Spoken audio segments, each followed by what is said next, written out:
What's up, Zox fam? Now, I want to get into some underrated SRs, okay? And this is something that I feel like is going to help a lot of you guys out with understanding investment choices, because I feel like a lot of players are really honestly trying to stick to the just investing in SSRs, and then they might be free to play, and then they're always going to be bottlenecked by simply the fact that they just don't have enough lattice to be able to build those characters. It's going to absolutely mess you up every single time, no ifs, ands, and buts. But there are some characters I absolutely feel like a lot of players are just completely overlooking, and I want to talk about some of them. Okay, so we're gonna go ahead and jump right into it, starting out with the very first one, and this is one that I feel like a lot of players might start, kind of sort of getting hip to, but I think that it's worth mentioning him, and it's the homie Kachi the Guard. Okay, so Kachi the Guard, I think at this point is definitely a character that a lot of players, wrote off in the very beginning of the game. Oh, this character doesn't really offer much value. Where would you even use this character? And I was telling a lot of people that from jump, like I even had on my other account where I started out with this character and I just used him in my team. And granted, you will see that yes, there are going to be some slow clears. There'll be even some faster clears that you can do with Kachi the Guard. But Kachi the Guard is like really, really good. And the thing that he's offering that's fairly unique is the fact that he can pair defense up with immunity and buff extension. So this is something that ends up allowing you to really tack on more value, because here's the thing, we got to kind of explain this. When you get into endgame, the things that you're really going to need is more defensive layering, immunity, and then things like speed down or even extensions, right? And the reason why that is because things are going to be going so much faster. So you have to give yourself more able opportunities to rotate back into your skills, to reapply, to cool down, whatever it may be. That's what's going to make it easier for you. Now, the thing is that with him, he's able to do this with effect accuracy. So you need about 186% effect accuracy on him to be able to have this proc consistently. And so that's the biggest thing. Now, of course, with that, you also have the skill 2, which is able to do turn meter pushback and inflict a speed down. And like I was mentioning before, a lot of these bosses that you're coming up against, they're going to be able to rotate really fast. They're going to have ads that are buffing them with, attack or speed up, or just speed up in general. So you being able to counteract that is going to be massive. So I feel like for what it's worth, Kachi the Guard definitely is one of those characters. Also paired up with the crit rate down in his skill 1, which we don't have like really any characters that's able to do that. That actually ends up like being able to save your comp, because he's also ensuring that your units are taking less damage. Because remember, when something crits, it has a chance to double the damage essentially, right? And so that's something that you don't want to have happen if you can help it. So I feel like Kachi the Guard is a huge help to a ton of accounts, and really making sure that you're able to do things that are much harder, and just again, I think just like realistically, for where you're at, it's going to give you a lower investment cost. So if you got Kachi the Guard, I definitely recommend building him. He can work excuse me, in Inferno, like Nico Nana, for example. You can use them in a ton of different things, and just know that the comps might not necessarily be the fastest, but he is going to help with some of that security, right? Now, another one that I feel like is extremely underrated, okay, is going to be the homie Viper. I feel like Viper is getting a little bit more limelight now, but I don't think a lot of players actually realized it until now they're at like the high ends of Aurora, or they're trying to do Inferno, Nico Nana, or like they're trying to do certain content where they need a constant strip. And I would say, like, again, people are going to make the argument, well, if I got Holden or if I got Heinrich, and we're being honest, like, here's the thing, right? There's things that spenders can do, and there's things that free-to-play need to do. Free-to-play have to make smart investment choices, and I keep harping on that. If you are not a spender, if you're a light spender, you're still going to have to make smart investment choices. And a smart investment choice would be building into a character that is able to inflict an attack down and speed down, 2 things that you absolutely want and need, can dispel 2 buffs, right? And then on top of that has a passive that reduces damage from allies taking crit hits by 30%. Wow, it's kind of, similar to the other character we were just talking about that can lower crit rate altogether, right? And then on top of that, makes it to where he has the chance to counterattack. And with that counterattack, he's going to be able to silence, depending on who he's hitting, which means if an ad hits, then he's going to be able to possibly silence them, which is going to stop them from doing other things, which can be very beneficial. But then this also is going to be contributing to building up the stack for the serpent skin, so he can continuously utilize his skill 3 just from his passive proc, right? So I I feel like Viper, super easy to build, not a crazy character. I mean, you still want him to be somewhat like decently fast, not crazy fast, but decent speed. This character can put in a lot of work for keeping off debuffs, or keeping off buffs from your team and just make it, or your enemy, and making sure that they're then reinforced with debuffs like attack down, speed down. So it's not so much about having a dispeller, it's about what do they do to make that said or specific thing easier that you're doing. And attack down and speed down is always going to be valuable if you're able to land that, right? Now, of course, other ones that I feel like are extremely underrated is actually going to be RC77. RC77, I think, gets like this weird rep. And it's funny because I was talking to chat the other day and they were like, well, RC77 is ugly. So that's kind of like why we don't use him. But I actually 6-starred him purposely. And this is just because I do things for my chat that, I mean, it's just for them really. There's no reason for me to do this. But I 6-starred him to prove a point that this character is actually viable and can be used in content, even in PvP.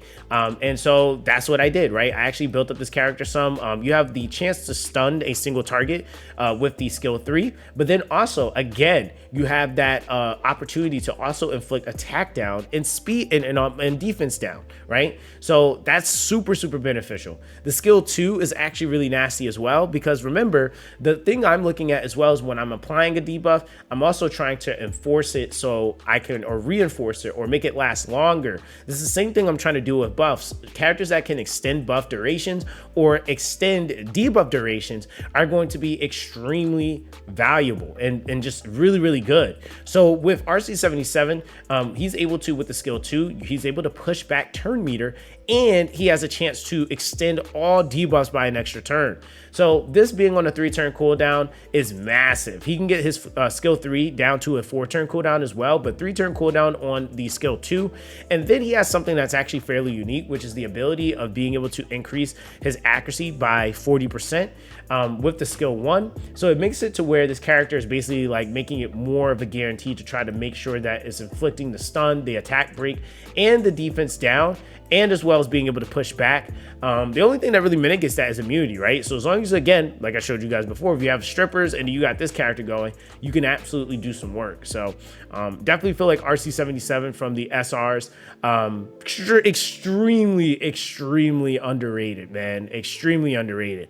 Now, another one that I feel like, I don't think that this character is like underrated to that degree, but I do feel like it's not as much of an emphasis. Like when people are thinking about certain team comps they can do, like say like they're trying to do their Aurora, they don't necessarily think about like how like much investment this character like really saves you. It's actually going to be Chiaki. Chiaki, I feel like with the origami being able to reduce damage taken, this is a character that's actually pretty good in a few different areas. And the other thing is too, is that with her, I also feel like invested Chiaki can actually help out with like certain things like Nico Nana, etc., because she's also reducing how much damage you take in general, and she's also not actually disadvantaged. So she's able to be neutral in there, even going up against things like Sharon in the earlier phases, working your way into like your Aurora comps and things of that nature. She's able to basically, again, help you climb. And the other thing is too, is that when we're looking at just healers in general, there are a lot of different healers that you can kind of like pick up. You got the Sania, you got Valerian, you got Ling Lao, Mia, you got I'm trying to think who else heals. There's Vice. People are using Vice, for example. But I will say that Chiaki, I think, holds a really special place because she's able to reduce damage. And so whenever there's an attack that incomes, she's able to reduce the damage taken by an additional 35%, and it's up to 5 stacks. So when you really think about that, even in things like in slower comps that some people just have not built yet, when you're trying to do things like, you say the Inferno Nico Nana, even Sharon, having those innate hits being reduced by 35% is going to be massive. And then the fact that she can then, as you are actually utilizing this skill over and over and over, she can reapply those stacks so that you can actually make it to where you're able to get those off consistently. Her paired up with any unit that's able to either like cool her down is going to be massive. I think that that's one of the things that I've been looking at. I think Chiaki is definitely going to be a big answer for a lot of players.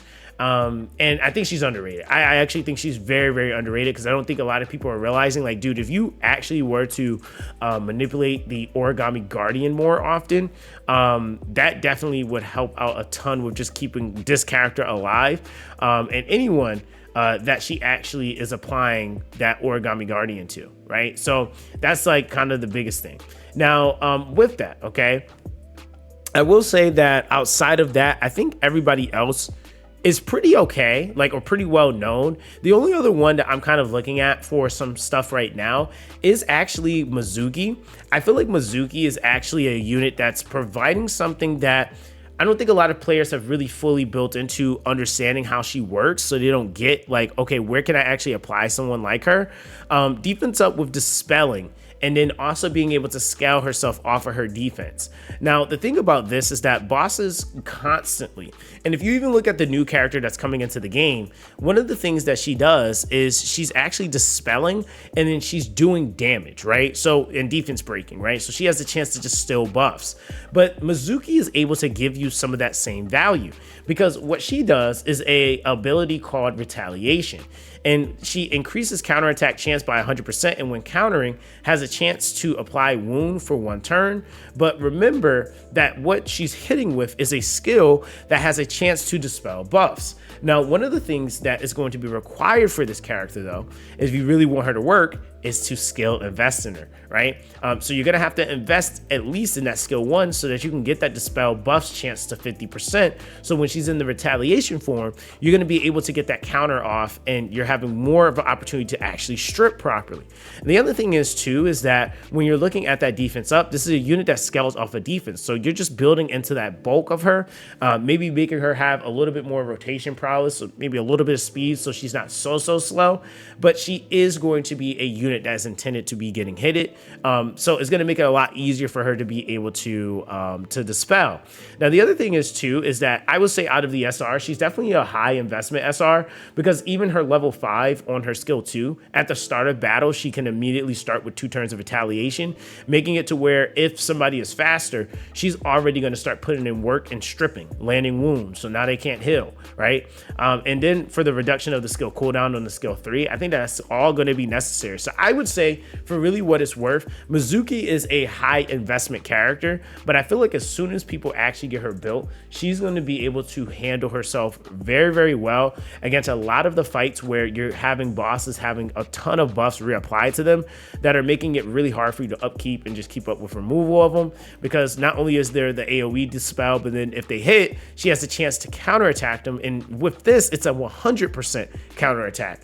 So that's something I think that gives her immense value. I think a lot of players are overlooking that, and I'm going to be actually building her at some point so that I can actually showcase that. So yeah, I feel like that's what I got for you guys as far as some of the SRs that are a little bit underrated. I think that, you know, as we all know, just for honorable mention purposes, we have some really good SRs in the game. Obviously, we have, you know, Gray, we got Dating, we got Valerian, we got Marvel, but I feel like players already know, and we talk about those units so much. Those are some of the ones, though, I feel like are actually like units that players need to build, that are just sitting there on their account. They haven't touched them yet. So let me know if you guys feel like there are some other SRs that are extremely underrated that you feel like players aren't touching. Those would be mine. Let me know what you guys think in the comment section down below. Everyone, stay blessed, and I'll catch you guys in the next one.